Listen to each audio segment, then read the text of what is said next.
آج کا میرا ٹاپک ہے کیپسول کیبیکا۔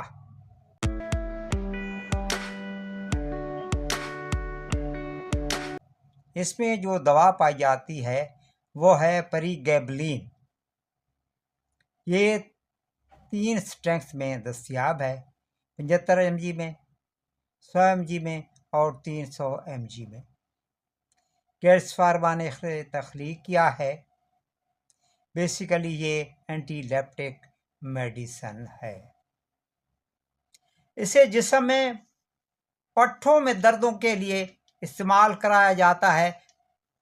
جس درد کی وجہ معلوم نہ ہو تو اس میں اس کیپسول کو دیا جاتا ہے۔ ڈائبیٹک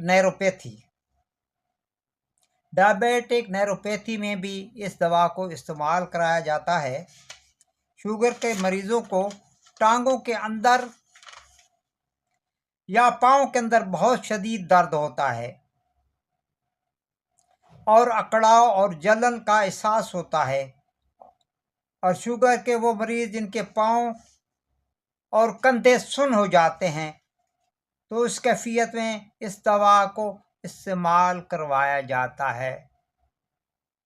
وہ افراد جو اوپیم کا نشہ کرتے ہیں اور اب اسے چھوڑ گئے ہوں تو ان کے اوپر بہت سارے اثرات مرتب ہوتے ہیں، تو ماہر نفسیات انہیں یہ کیپسول ایڈوائز کرتے ہیں۔ ہرپیز زاسٹر یہ ایک جلدی بیماری ہے جس میں شدید درد اور شدید جلن ہوتی ہے۔ یہ ایک وائرس کی وجہ سے ہوتی ہے، تو اس میں بھی اسے استعمال کروایا جاتا ہے۔ وہ لوگ جنہیں مرگی کے دورے پڑتے ہیں اور جھٹکے آتے ہیں تو اس کیفیت میں بھی اس دوا کو استعمال کروایا جاتا ہے۔ اینگزائٹی ڈس آرڈر ماہر نفسیات سٹریس، اینگزائٹی اور ڈپریشن کے لیے بھی اس دوا کو استعمال کرتے ہیں۔ ریڑھ کی ہڈی میں شدید درد کے لیے بھی اس دوا کو استعمال کروایا جاتا ہے۔ اب بات کرتے ہیں اس کی ڈوز کی۔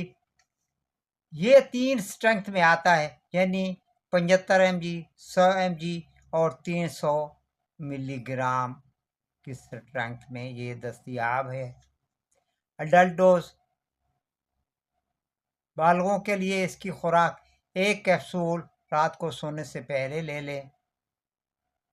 اس کو استعمال کرنے سے پہلے اپنے ڈاکٹر سے ضرور مشورہ کر لیں، اسے تجویز کریں کہ آپ نے 75 mg لینا ہے یا 100 mg لینی ہے یا 300 mg استعمال کرنے ہیں، اور اسے کتنے عرصے تک استعمال کرنا ہے۔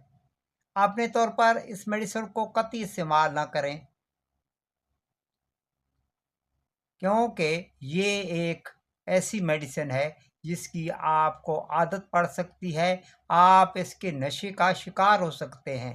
اس لیے اسے اپنے طور پر استعمال کرنے سے گریز کریں۔ اب بات کرتے ہیں اس کے سائیڈ ایفیکٹ کی۔ تو گھبراہٹ ہو سکتی ہے، غذا مکمل طور پر ہضم نہیں ہوتی، یعنی انڈائجیشن کی صورت پیدا ہو جاتی ہے، دھندلا نظر آتا ہے، غنودگی کی کیفیت طاری ہو جاتی ہے اور چکر آتے ہیں۔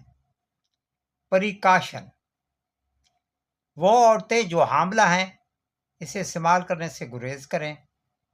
وہ عورتیں جو بچے کو دودھ پلا رہی ہوتی ہیں یعنی لیکٹیشن میں ہیں تو وہ بھی اس کے استعمال سے گریز کریں۔ وہ لوگ جو موٹاپا کم کرنے کے لیے کوئی میڈیسن لے رہے ہیں تو وہ بھی اسے استعمال نہ کریں، کیونکہ یہ خود بذات خود بھی موٹاپے میں اضافہ کرتی ہے۔ وہ لوگ جو نیند آور میڈیسن جیسے ایلپ ہے، لیگزیٹونل ہے استعمال کر رہے ہوں تو اس کے ساتھ اسے استعمال نہ کریں۔ ویڈیو اچھی لگے تو اسے لائک کر دیں، شیئر کر دیں۔ آپ کی سماعتوں کا بہت بہت شکریہ۔ پاکستان زندہ باد۔